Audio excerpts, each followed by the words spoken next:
while I pondered weak and weary over a many a quaint and curious volume of forgotten lore. While I nodded, nearly napping, suddenly there came a tapping, as if someone gently rapping at my chamber door. "'Tis some visitor," I muttered, tapping at my chamber door. "Only this and nothing more." Distinctly I remember, it was in the bleak December, and each separate dying ember wrought its ghost upon the floor. Eagerly I wished the morrow, vainly I had sought to borrow from my book surcease of sorrow. Sorrow for the lost Lenore, for that rare and radiant maiden whom the angels name Lenore, nameless here forevermore. Nameless here forevermore. And the silken, sad, uncertain rustling of each purple curtain thrilled me, filled me with fantastic terrors never felt before, so that now to still the beating of my heart I stood repeating, "'Tis some visitor entreating entrance at my chamber door." Some late visitor entreating entrance at my chamber door. "'Tis the wind and nothing more." 'Tis the wind and nothing more.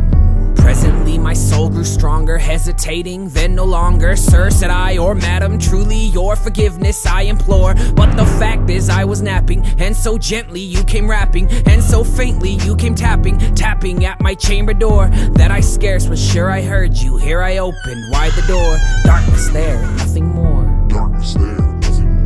Deep into that darkness peering, long I stood there wondering, fearing, doubting, dreaming dreams no mortal ever dared to dream before. But the silence was unbroken, and the stillness gave no token, and the only word there spoken was that whispered word Lenore. This I whispered, and an echo murmured back the word Lenore. Merely this and nothing more.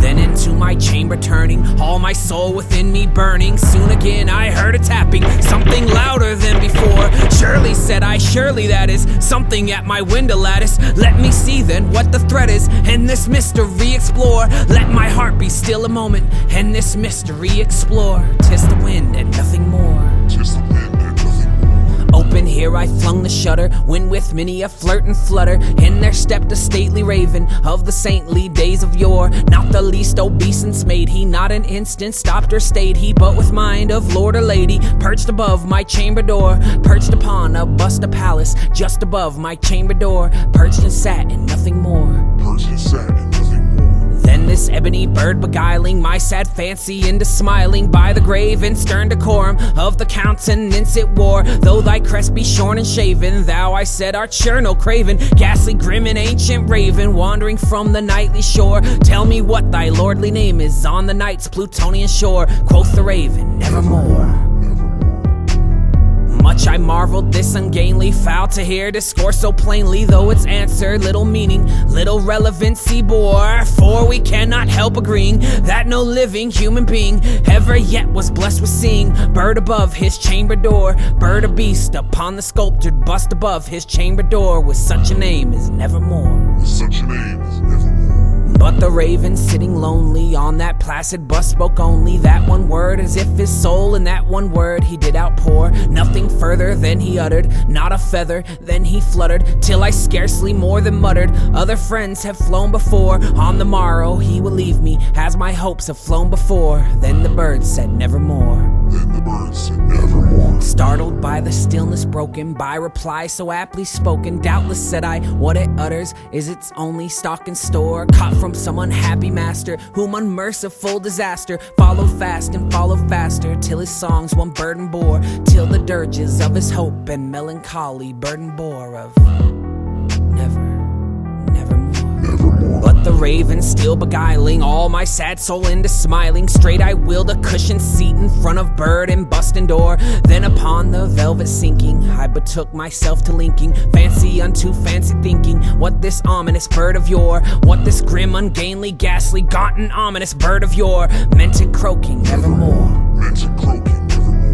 This I sat engaged in guessing, but no syllable expressing to the fowl whose fiery eyes now burned into my bosom's core. This and more I sat divining, with my head at ease reclining on the cushioned velvet lining that the lamplight gloated o'er, but whose velvet violet lining with the lamplight gloating o'er she shall press nevermore.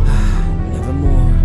Then methought the air grew denser, perfumed by some unseen censer, swung by seraphim whose footfalls tinkled on the tufted floor. Wretch, I cried, thy God hath lent thee, by these angels he has sent thee respite, and nepenthe from thy memories of Lenore. Quaff, oh quaff this kind nepenthe, and forget this lost Lenore. Quote the raven, nevermore. Quote the raven, nevermore.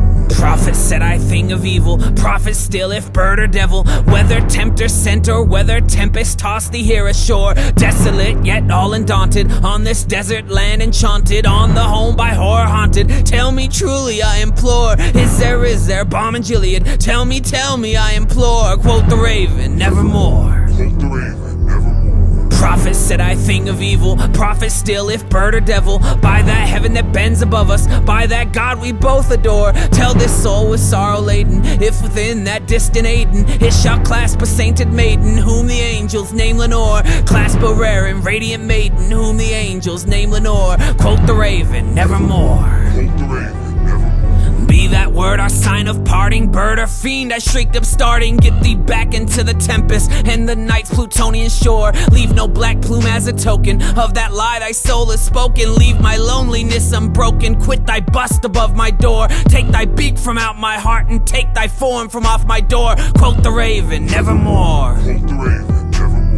And the raven, never fitting, still is sitting on that pallid bust of Pallas just above my chamber door. And his eyes have all the seeming of a demon that is dreaming, and the lamplight o'er him streaming throws his shadow on the floor. And my soul from out that shadow that lies floating on the floor shall be lifted